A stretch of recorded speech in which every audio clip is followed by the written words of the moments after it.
There's a request to the Honorable Minister to এবার বাংলাদেশের করুণ পরিস্থিতি দেখে মুখ খুললেন ভারতের এমপি তথা সিনেমা অভিনেতা দেব। আমাদের উপর নির্দেশনা আছে, আজকে যদি আপনারা বের হন আমরা কিন্তু ডাইরেক্ট বলি আমাদের ব্যবস্থা আমরা নিব। নিরস্ত্র শিক্ষার্থীদের ওপর পুলিশের নির্মম শুট করা দেখে কেঁপে উঠেছে গোটা বিশ্ব। বাংলাদেশের পরিস্থিতি নিয়ে আন্দোলন করছে ভারত, যুক্তরাষ্ট্র থেকে শুরু করে সৌদি আরব, যেখানে বাংলাদেশের নামি দামি সেলিব্রিটিরা আন্দোলন নিয়ে কোনো মন্তব্যই করেননি, সেখানে এবার এই নৃশংসতা দেখে মুখ খুললেন তৃণমূল সংসদ সদস্য দেব। সংসদে দেব বলেন, আমার চোখে অন্যতম শান্তিপ্রিয় রাষ্ট্র, ভালোবাসার দেশ বাংলাদেশ। আমার মন কাঁদছে বাংলাদেশের মানুষের জন্য। প্রার্থনা করছি দ্রুত শান্তি ফিরুক। শুধু আমি নয়, গোটা ভারত প্রার্থনা করছে বাংলাদেশের জন্য। প্রয়োজনে নিজেদেরও আন্দোলনে নামার আহ্বান জানান দেব।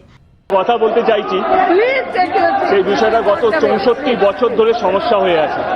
তবে শুধু দেব নয়, ভারতের অনেক অভিনেতা অভিনেত্রীরাও বাংলাদেশের বর্তমান পরিস্থিতি নিয়ে আন্দোলনের হুঁশিয়ারি দিয়েছেন।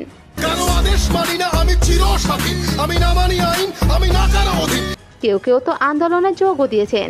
Master plan, it took 20 years for the planning commission to approve the plan and finally in the তো ভিউয়ার, এ বিষয়ে আপনার কি মতামত জানিয়ে দিন কমেন্ট বক্সে। চ্যানেলটি সাবস্ক্রাইব করে পাশে থাকবেন। ধন্যবাদ সবাইকে।